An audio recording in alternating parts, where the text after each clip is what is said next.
What's up, guys? Welcome back to another video. I apologize, the videos have been a little bit slow lately. We've been dealing with some health issues with my 1-year-old daughter. It's kind of put the videos on a back burner, but everything is kind of leveling out now. She's all good. If you follow me on Instagram, you've been kind of keeping up with the situation with that, but you've also been seeing I have been jamming on the E82. I'm coming to you from the future right now. I didn't make an intro from this video. I'm not sure how much of the car you can see behind me, but a lot of progress has been made, and over the next few weeks I am going to be posting videos, catching you guys up to speed with real time and showing you how far we've actually come. But for this video, as you saw in the title, we're going to be doing the cooling system. 100% everything back to front, all of our AN lines, water pump, all of our bleeders. I kind of came up with my own method that you're going to see throughout this video.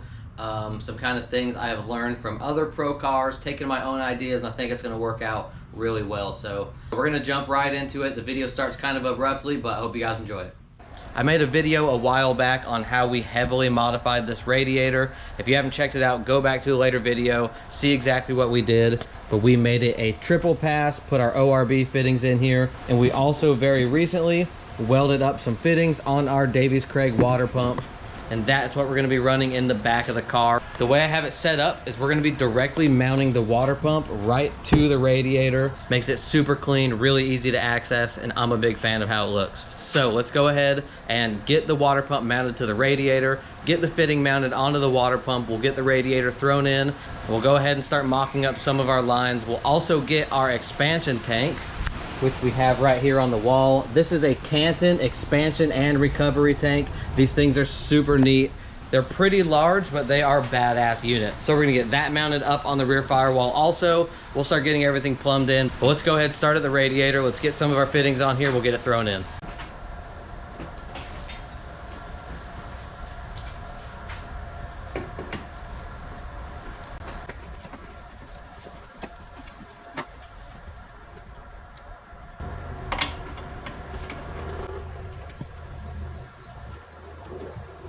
Now, before we go ahead and install the radiator in the back of the car, I want to work on getting this expansion tank up in here. Now, my plan is to just use some weld nuts.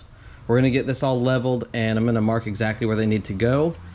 We'll get some weld nuts, we'll weld them right to the firewall, and we'll be able to bolt this guy in just like so. So I have these lids loose, so they'll be as high as they need to be. This guy right around here.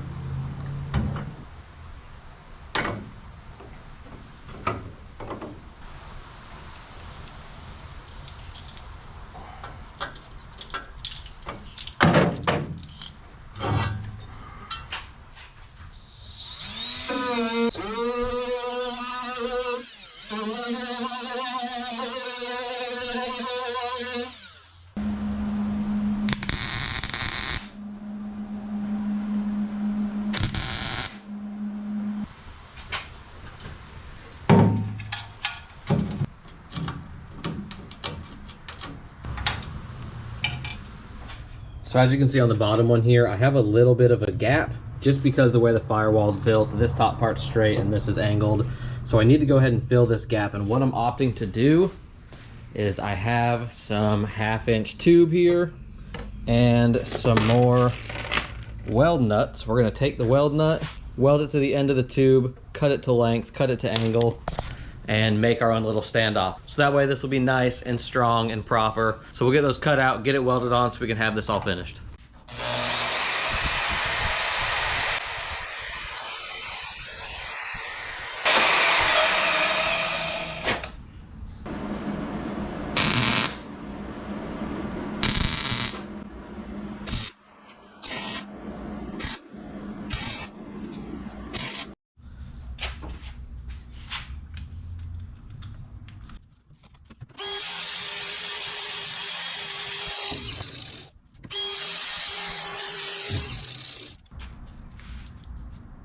Here's the little standoffs I made. Nothing crazy. They're cut to the angle of the firewall. These will work out perfect.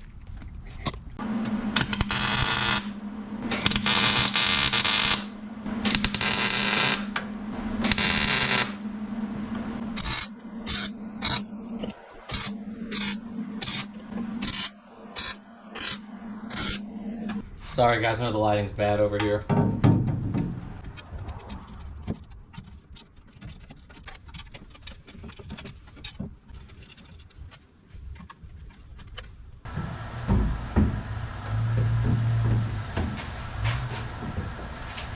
All right guys, so we have our expansion tank all mounted, ready to go. I went ahead and threw in our 1/2 inch NPT to our -6 for our vent, as well as a 1/2 inch NPT to a 10 AN for our drain. That's gonna go ahead and run down to our fitting right here to fill the entire system. Now you'll also see I have this little mini reservoir here mounted. This acts as a couple things. One, it's a vent for our quick change differential, as well as a fill. So every time we pull the cover to swap gears, we're gonna lose a little bit of fluid.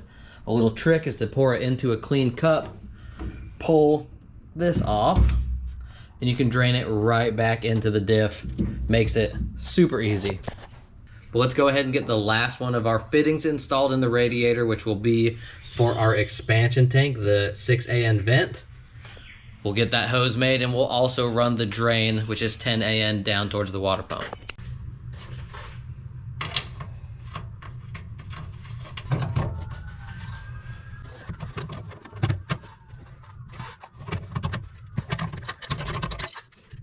So it's kind of dark, but this is how I had to route it. 90 off of here, and I 90'd out of here and had to kind of put a 45 on it, so it's a little bit odd. My original plan was to kind of tuck it underneath here, but this is a vent, so I don't want it to run flat or be kind of back graded downwards. I want this to slowly come up so the air bubbles can release nice and easy. All right, so here we have our line with our 90 to the expansion tank, 45 to the vent.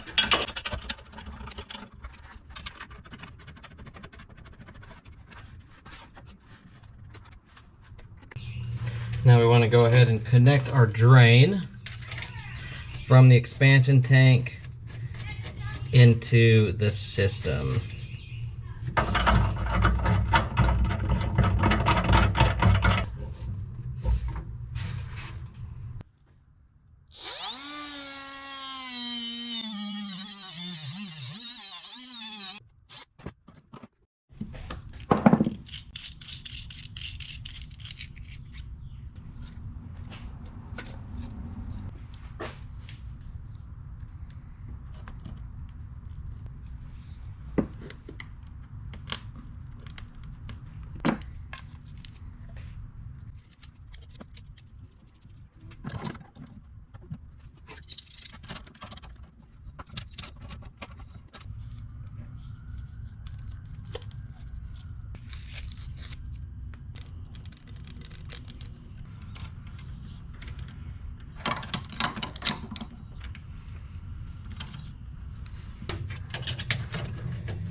All right guys, my GoPro died. I started making the main line going from the water pump to the bulkhead.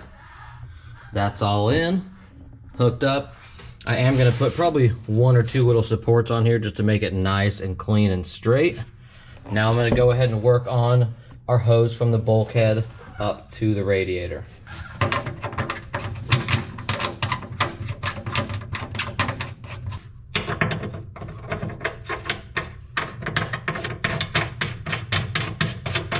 Now what I'm gonna do at a lot of my high points is I got this special fitting that's a 1/8 NPT, and I got this brake line bleeder for like a brake caliper.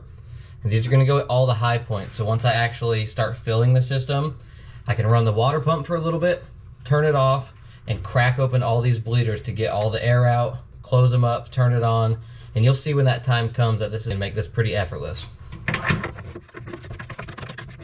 All right, went ahead and whipped up the other hose.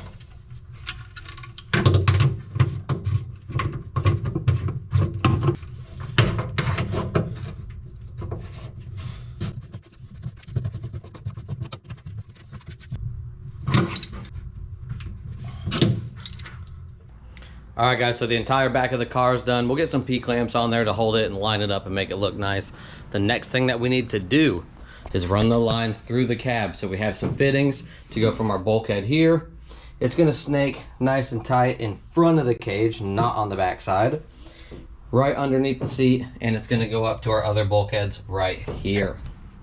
And also, per rules for really any type of competition, any cooling lines that you have running in the cab, you have to have fire sleeves. So I have some of this Dragon's Breath right here. This stuff is rated for up to 2,000 degrees. It's just a nice cloth, and we'll go ahead and we'll wrap all of our lines inside. So we'll go ahead and wrap it with the Dragon's Breath right before we install it for the final time. So let's start getting these lines made.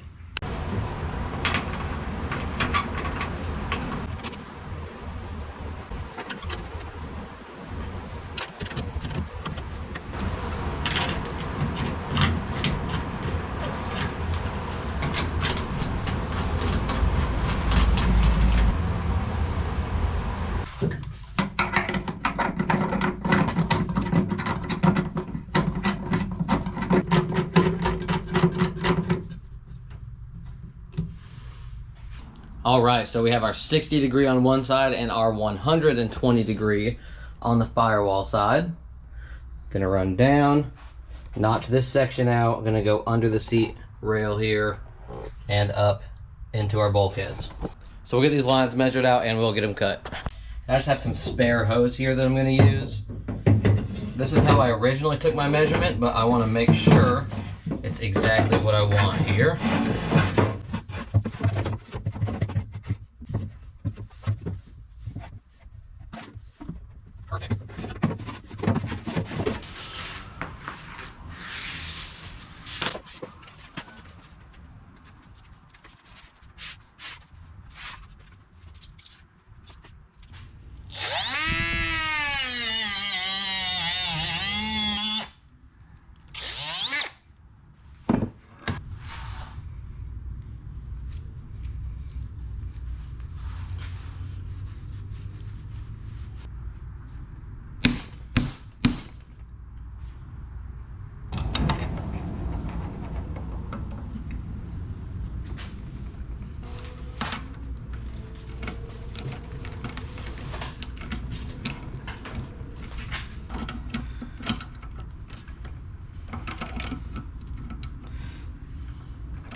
All right, so I started putting the hoses in. It's all fitting really nice. This is the route I'm wanting to take them. It's right through this little gap here, and I was able to get one of the lines with the fittings on both ends, but the second line I could not feed through here. So what I did was took my vise off the bench, fed the tube through, and then pulled all the slack through and did it right here. So that way I can have the lines exactly where I want them, and it'll work out really good.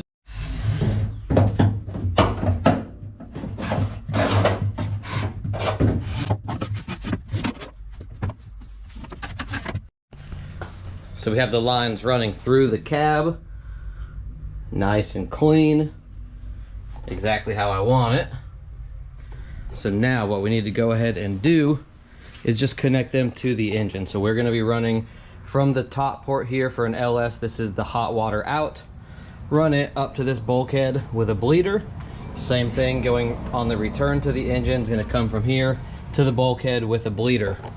Now, like I was just saying, I'm going to put 2 bleeders right here at the high point. It's going to be the exact same brake caliper style bleeder. There's no O-rings. It's all just metal contact, so you don't have to worry about anything failing or corroding or ripping or anything at all. So the longevity of those is going to be great. The last thing that we're going to have to tie in is our steam port. I'm not sure if I already said this in the beginning of the video. My original plan was to run the steam port right out the front and tie it in right here. I talked to a couple pro drivers and they found that the best way is to take it up to the high point. So what I'm going to do is put an adapter in both of these that has a 1/8 NPT port that's going to point straight up just like we did in the back.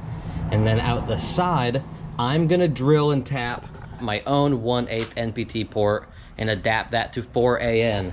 And then I'm going to run the steam port, which I already flipped backwards, through the back of the manifold, tying right into here as well. So when I crack this bleeder, it's going to bleed not only the system and the high point, but it's going to bleed the steam port as well.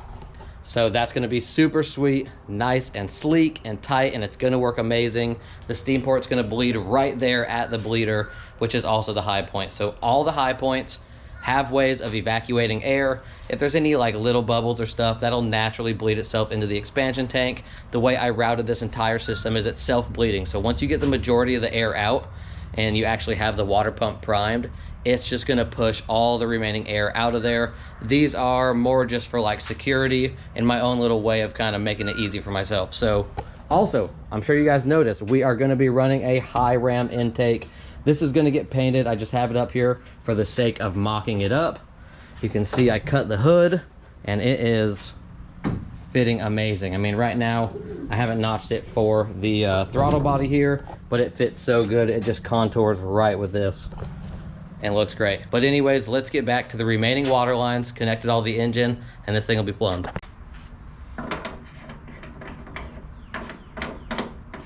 Just like the back, here's the fitting. It's an ORB to a 16 AN, and it already has a port, and I went ahead and drilled and tapped the second one right where it needs to be. So this will be the bleeder, and then right out here is where the steam port's gonna tie in.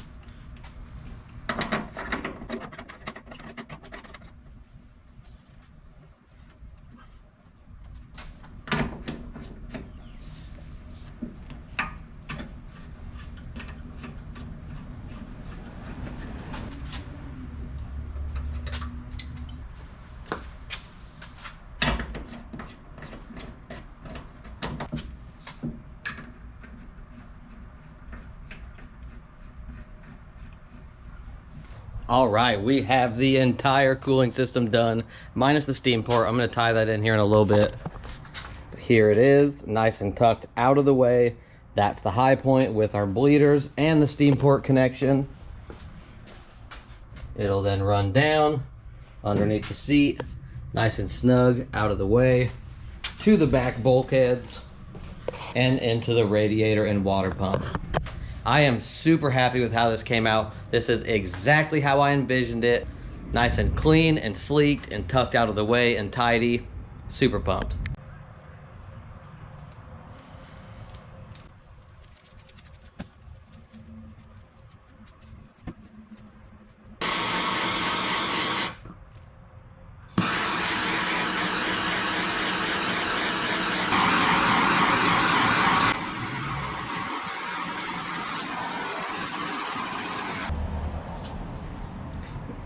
Now the only thing I don't like about this stuff is it's like cotton. It's like a sweater.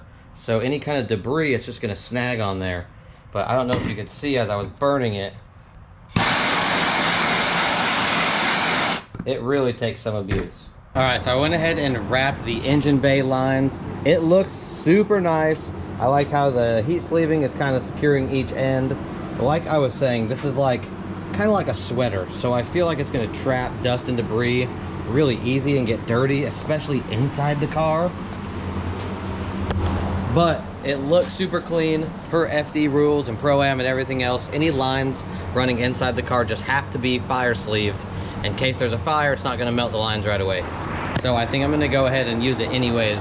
I'm not going to be able to pull both the lines out because I won't be able to get them in around the cage like I was explaining earlier.